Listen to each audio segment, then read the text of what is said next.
A woman who loses her husband is like a stray dog with no owner, left to be bullied by the world. Malinana was the most beautiful woman in town. Every time she walked down the street, she turned heads wherever she went. 13-year-old Renato saw her for the first time. His heart pounded. He was completely lost in her beauty. Malina's husband had gone to war. She lived alone in town. The men secretly watched her. The women, however, spat insults at her, calling her a temptress. Renato and his friends followed her on their bikes every day, stealing glances whenever they could.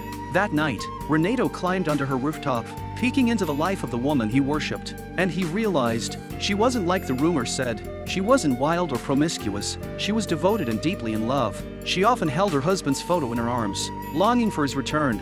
Then, tragedy struck. News came that her husband had died on the battlefield. Heartbroken, Milena lay in bed, drowning in grief. The men in town started whispering. Their words became more shameless. They comforted her in public, but spread cruel rumors behind her back.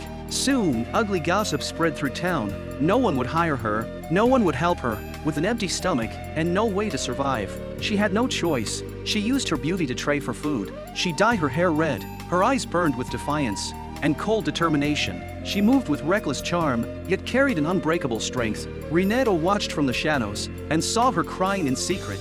The town hated her even more. They called her a fallen woman. They cut her hair off, threw her out of her home. With nowhere left to go, Malinana fled the place that had never shown her kindness. When the war ended, no one expected it, but her husband wasn't dead. He had only lost an arm. He searched everywhere for her. Renato gathered his courage and wrote him an anonymous letter, telling him the truth about what had happened to Milena. With love and trust in his heart, the man went to find his wife. Eventually, Milena returned with her husband. Her hair was black again. She dressed simply. Her eyes were downcast, revealing nothing, but she held onto her one-armed husband tightly. Renato watched her walk away, and for the first time, he finally spoke to her. It was both a blessing and a goodbye.